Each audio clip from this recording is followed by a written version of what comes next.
बिस्मिल्लाहिर्रहमानिर्रहीम। Dear students, आज हम केमिकल इक्विलिब्रियम का लेक्चर नंबर 2 एक केमिकल इक्विलिब्रियम और उसकी ग्राफिकल रिप्रेजेंटेशन के बारे में डिस्कस करेंगे। तो आइए स्टार्ट करते हैं कि केमिकल इक्विलिब्रियम क्या चीज़ है और इसको हम फिजिकली या ग्राफिकली हम किस तरह इसको रिप्रेजेंट करेंगे।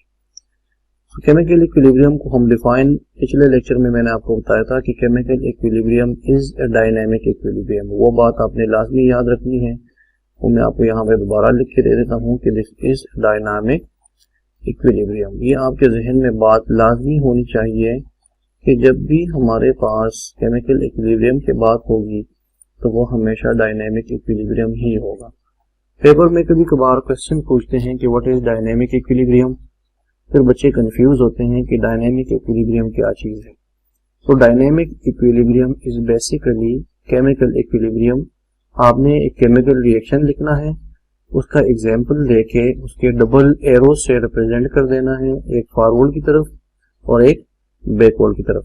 हाफ हेडेड एरो होंगे pointing towards forward direction and half headed arrow pointing towards backward direction.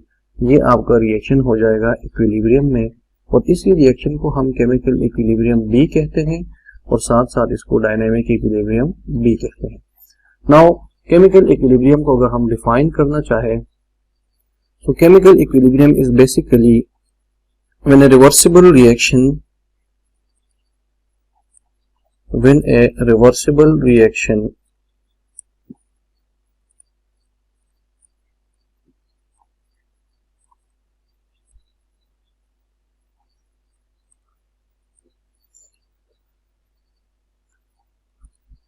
is in chemical equilibrium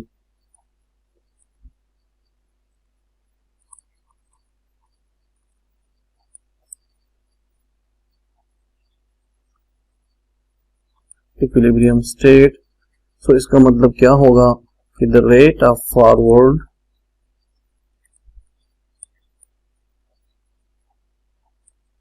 reaction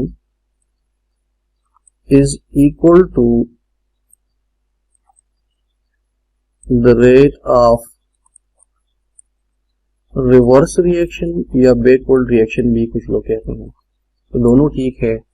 कुछ लोग रेट ऑफ फॉरवर्ड को आर एफ से तो डिनोट करते हैं दोनों केसेस में, लेकिन जो रेट ऑफ रिवर्स रिएक्शन है कुछ लोग इसको आर बी लिखते हैं और कुछ लोग इसको आर आर लिखते हैं। दोनों केसेस में ठीक है।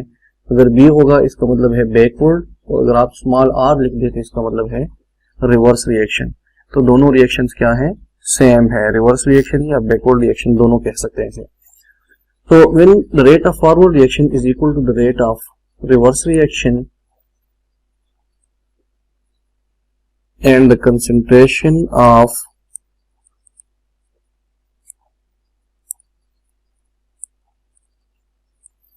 reactants and products remains constant। reactants and products remains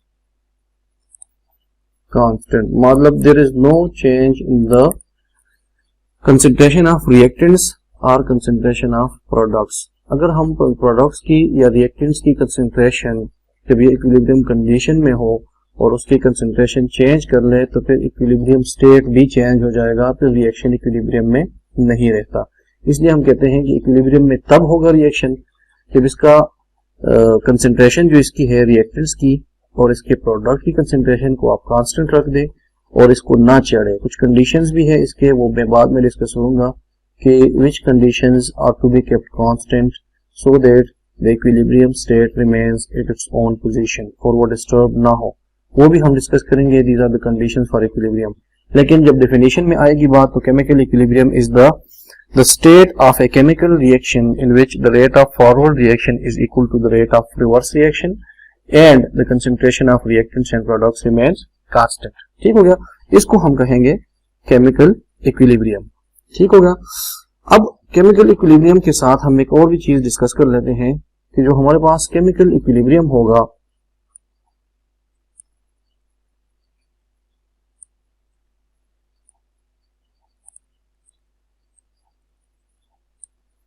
इसमें हम अक्सर स्टूडेंट कंफ्यूज होते हैं कुछ स्टूडेंट्स ये कहते हैं कि इसमें मतलब ये है कि रिएक्टेंट की जो कंसंट्रेशन है, concentration of reactant is equal to the concentration of products. मैं इसके साथ लिख देता हूं कि अगर concentration of reactants is equal to concentration of products की बात आप करेंगे तो ये गलत होगा। ये स्टूडेंट के जहन में एक गलत फहमी होती है कि वो इसको ये समझ जाते हैं कि जो रिएक्टेंट की कंसंट्रेशन होगी, कंसंट्रेशन का मतलब है लेट्स सपोज रिएक्टेंट हमारे पास 2 मोल है तो ये 2 मोल प्रोडक्ट के 2 मोल के बराबर हो जाए। नो, इस तरह कभी नहीं होगा। इक्विलिब्रियम एक डिफरेंट चीज है। इसमें कंसंट्रेशन ऑफ कांस्टेंट रखते हैं किसकी, रिएक्टेंट्स की और प्रोडक्ट्स की, क्योंकि अगर इक्विलिब्रियम स्टेट पे हम कंसंट्रेशन कांस्टेंट ना रखें तो इक्विलिब्रियम स्टेट डिस्टर्ब हो जाएगी और इक्विलिब्रियम कंडीशन नहीं होगी उस टाइम। ठीक है, लेकिन स्टूडेंट्स के जहन में ये होता है कि concentration of reactants and concentration of products remains constant. ये सेंटेंस कभी भी पेपर में नहीं लिखना, ना आपने पेपर में लिखना है और न ये आपने इसको इस तरह से रीड करना है कि कंसंट्रेशन रिएक्टेंट और प्रोडक्ट की सेम होगी। नो, कंसंट्रेशन उनकी डिफरेंट भी हो सकती है। लेट्स सपोज रिएक्टेंट है इसकी कंसंट्रेशन कम होगी एक रिएक्शन में और प्रोडक्ट की कंसंट्रेशन ज्यादा होगी, इवन देन रिएक्शन इक्विलिब्रियम में होगा। कुछ कंडीशन ऐसे होंगे जिसमें इसकी कंसंट्रेशन रिएक्टेंट्स की कम होगी और प्रोडक्ट की रिएक्टेंट की ज्यादा होगी और प्रोडक्ट की कम होगी और फिर भी रिएक्शन इक्विलिब्रियम में होगा।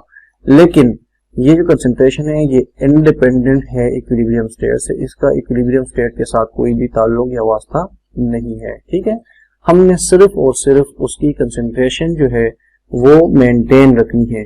अगर हमारे पास यहाँ पे 2 मोल है रिएक्टेंट्स और प्रोडक्ट लेट्स सपोज 4 मोल्स हैं तो इन 2 मोल को और 4 मोल को हमने डिस्टर्ब नहीं करना। अगर हम 2 की बजाय इसमें 1 मोल और ऐड कर दे तो ये 3 मोल हो जाएगा। अब जो इक्विलिब्रियम कंडीशन पहले मौजूद थी वो नहीं होगी और वो डिस्टर्ब हो जाएगी और ये रिएक्शन फॉरवर्ड जाएगा। ठीक हो गया। अगर हम प्रोडक्ट की कंसंट्रेशन कम कर ले, 3 मोल पे ले आए तो फिर क्या होगा, रिएक्शन बैकवर्ड जाएगा। तो कंसंट्रेशन चेंज करने से आपके इस्टेब्लिश जो इक्विलिब्रियम इस्टेब्लिश हुआ था वो डिस्टर्ब हो जाएगा। इसलिए हम कहते हैं कि आपने क्या करना है, आपने इसको कांस्टेंट रखना है concentration of reactants and products को, इसको नहीं चढ़ाएंगे।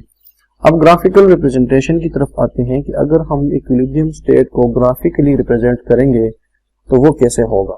उसको रिप्रेजेंट करने के लिए हमारे पास हम क्या करेंगे, एक ग्राफ ड्रा करेंगे। उस ग्राफ में हमारे पास एक साइड पे हम रेट ऑफ रिएक्शन लेते हैं और दूसरे साइड पे हम इसका टाइम ले लेते हैं। ठीक है, लेट्स सपोज यहाँ पे हमने इसका टाइम ले लिया और यहाँ पे हमने रेट ऑफ रिएक्शन ले लिया।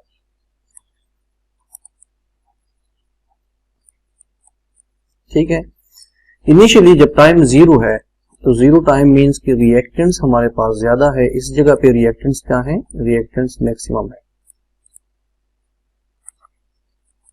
ठीक है, सो रिएक्टेंट्स जो है ये यहाँ पे मैं फॉर एग्जांपल लिख देता हूँ कि रिएक्टेंट की कंसंट्रेशन मैक्सिमम है और प्रोडक्ट की कंसंट्रेशन क्या है, प्रोडक्ट की कंसंट्रेशन इस जगह पे 0 है। तो यहाँ पे प्रोडक्ट होंगे इस कॉर्नर पे हमारे पास। अभी प्रोडक्ट बने नहीं है और रिएक्टेंट जो है उसकी कंसंट्रेशन बहुत ज्यादा हाई है, वो टॉप पे है। जैसे रिएक्शन स्टार्ट होगा तो रिएक्टेंट की कंसंट्रेशन कम होना शुरू हो जाएगी और प्रोडक्ट की कंसंट्रेशन बढ़ना शुरू हो जाएगी। फिर ये जैसे जो टाइम इंक्रीज होता है तो फर्दर इसकी कंसंट्रेशन कम होती जाएगी और इसकी कंसंट्रेशन इंक्रीज होती जाएगी और एक टाइम ऐसा आ जाएगा इन दोनों की कंसंट्रेशन सेम हो जाएगी and they will move in straight horizontal line, और इस तरह के एक सिंगल लाइन बना देंगे। ठीक है, ये है रिएक्टेंट की कंसंट्रेशन जो कि कम होती है और ये है प्रोडक्ट की कंसंट्रेशन जो कि इंक्रीज होती है। ठीक है, और टाइम के साथ ये देखो पहले टाइम 0 था, यहाँ पे लेट्स सपोज 1 मिनट, यहाँ पे लेट्स सपोज 2 मिनट्स हो गए, यहाँ पे 3 मिनट्स हो गए, यहाँ पे 4 हो गए और एक टाइम ऐसा आ जाएगा जिस तरह हमने यहाँ पे शो किया है। लेट्स सपोज ये 2.5 जो है ना 2.5 मिनट के बाद ये रिएक्शन इक्विलिब्रियम पे पहुंच गया और इसके बाद ये रिएक्शन न रिएक्टेंट की कंसंट्रेशन कम होती है और न प्रोडक्ट्स की कंसंट्रेशन इंक्रीज होती है, बल्कि ये दोनों क्या है, यहाँ पे इससे आगे ये इक्विलिब्रियम पे पहुंच गया। अब ये दोनों सेम हो गए। जो रिएक्टेंट था it is converting into products और जो प्रोडक्ट था ये वापस कन्वर्ट होता है रिएक्टेंट में। सेम रेट पे ये रिएक्शन दोनों होंगे इसलिए जो हमारे पास बज़ाहिर जो नजर आता है उसमें कोई डिफरेंस नहीं होगा। रिएक्शन ऐसे लगता है कि ये स्टॉप हो चुका है, लेकिन रिएक्शन स्टॉप नहीं होता, it is continued at the same rate. इस तरह से आप इक्विलिब्रियम की ग्राफिकल रिप्रेजेंटेशन कर सकते हैं। दूसरे तरीके से हम यूं भी करते हैं कि कुछ बुक्स में यूं भी लिखा होता है कि हम अगर यहाँ पे टाइम ले लें, यहाँ पे रेट ऑफ रिएक्शन ले लेते हैं, तो रिएक्टेंट की कंसंट्रेशन ऊपर से कम होती है और प्रोडक्ट की कंसंट्रेशन नीचे से इंक्रीज होती है, तो ये दोनों एक दूसरे को क्रॉस कर जाएंगे और एक टाइम आ जाएगा कि ये दोनों क्या हो जाएंगे, आपस में पैरेलल हो जाएंगे। अब ये जो क्रॉसिंग पॉइंट था, यहाँ तक इनमें डिफरेंस आएगा, रिएक्टेंट कम होगा, प्रोडक्ट इंक्रीज होगा, लेकिन इसके बाद जो होगा वो क्या होगा, वो दोनों सेम रेट पे अकर होंगे। ये रिएक्टेंट वाला ग्राफ हो गया और ये प्रोडक्ट वाला, अब ये दोनों सेम है और इसमें कोई चेंज नहीं आएगा। इस तरह से हम इसको ग्राफिकली रिप्रेजेंट कर सकते हैं। ठीक है, अगर आप किसी रिएक्शन को ओरिजिनली शो करना चाहते हैं तो आप एग्जांपल ले लें इसका जनरल रिएक्शन का, जिसमें हमारे पास ए और बी रिएक्शन करेंगे and they are converting into C and D, और इन दोनों का फिर आप ग्राफ बना के शो कर लें कि जो हमारे पास फॉरवर्ड रिएक्शन होगा वो रिवर्स रिएक्शन के बराबर होगा।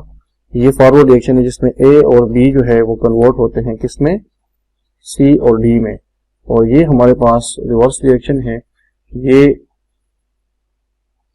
रिवर्स रिएक्शन हो जाएगा, और ये जो है ये क्या हो जाएगा, ये फॉरवर्ड रिएक्शन हो जाएगा। और फॉरवर्ड रिएक्शन में क्या होगा, ए और बी जो है वो रिएक्शन करते हैं और यहाँ पे जो है सी और डी रिएक्शन करके वापस रिएक्टेंट में कन्वर्ट होंगे। एक साइड पे रिएक्टेंट्स की रिएक्शन करेंगे और दूसरे साइड पे प्रोडक्ट रिएक्शन करेंगे। ठीक हो गया। अब फॉरवर्ड रिएक्शन इसमें किस केस के बराबर हो गया, rate of forward reaction. Forward reaction is directly proportional to the concentration of A and the concentration of B, इन दोनों का प्रोडक्ट होगा। ठीक है, और जो बैकवर्ड रिएक्शन होगा या रिवर्स रिएक्शन होगा वो डायरेक्टली प्रोपोर्शनल होगा किसके, concentration of C multiplied by concentration of D. ठीक हो गया। अब अगर इसको फर्दर थोड़ा सा आप एक्सप्लेन करना चाहें तो फॉरवर्ड रिएक्शन ये है कि जिसमें हमारे पास ए और बी दोनों रिएक्शन करते हैं और ये जाके सी और डी बनाते हैं। रिवर्स रिएक्शन वो है जिसमें सी और डी रिएक्शन करके क्या बनाएंगे, ए और बी बनाएंगे, तो ये रिवर्स रिएक्शन हो जाएगा और ये आपकी हो गई ग्राफिकल रिप्रेजेंटेशन। अब एक चीज मैं आपको बता दूं कि रेट क्या चीज है, व्हाट इज रेट।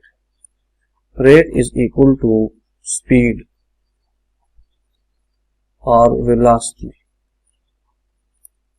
किसकी, ऑफ द रिएक्शन, क्योंकि रेट ऑफ रिएक्शन हम बोलते हैं तो रिएक्शन किस स्पीड से प्रोसीड करता है इसको हम क्या कहते हैं, इसको हम कहते हैं रेट ऑफ द रिएक्शन।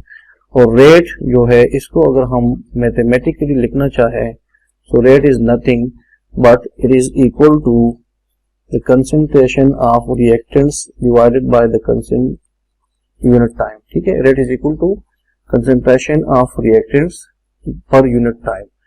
एक यूनिट टाइम में, एक सेकंड में या एक मिनट में कितना एक प्रोडक्ट के अंदर या रिएक्टेंट के अंदर चेंज आएगा, इसको हम क्या कहेंगे, इसको रेट कहेंगे। ठीक है, रेट ऑफ फॉरवर्ड रिएक्शन जो होगा वो रिएक्टेंट्स के लिए होगा और रेट ऑफ बैकवर्ड रिएक्शन जो होगा वो किसके लिए होगा, वो प्रोडक्ट्स के लिए होगा। ठीक है, तो यहाँ पे अगर हम इसको फर्दर इस तरह लिखना चाहें कि rate of forward reaction is equal to concentration of A divided by T time, similarly concentration of B divided by T unit time, इसको हम कहेंगे रेट।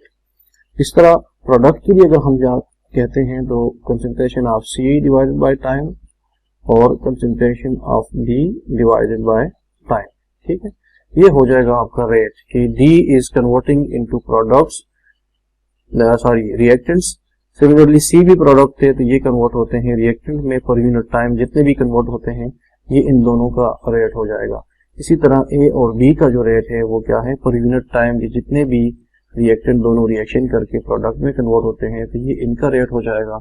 और ये रेट जो फॉरवर्ड का और बैकवर्ड का बराबर हो जाए, मतलब ये rate of forward R F is equal to R B या आर आर बैकवर्ड रिएक्शन के बराबर हो जाए, इस कंडीशन में रिएक्शन किस में हो जाएगा, इक्विलिब्रियम स्टेट में। और ये मैंने आपको ग्राफिकली शो कर दिया कि ग्राफिकली ये होगा कि जो दोनों के जो लाइन बनेंगे वो पैरेलल हो जाएंगे, वो इंटरसेक्ट नहीं करेंगे, वो स्ट्रेट लाइन बनाएंगे, और इस कंडीशन में हम कह सकते हैं कि ये रिएक्शन जो है ये इक्विलिब्रियम पे पहुंच चुका है।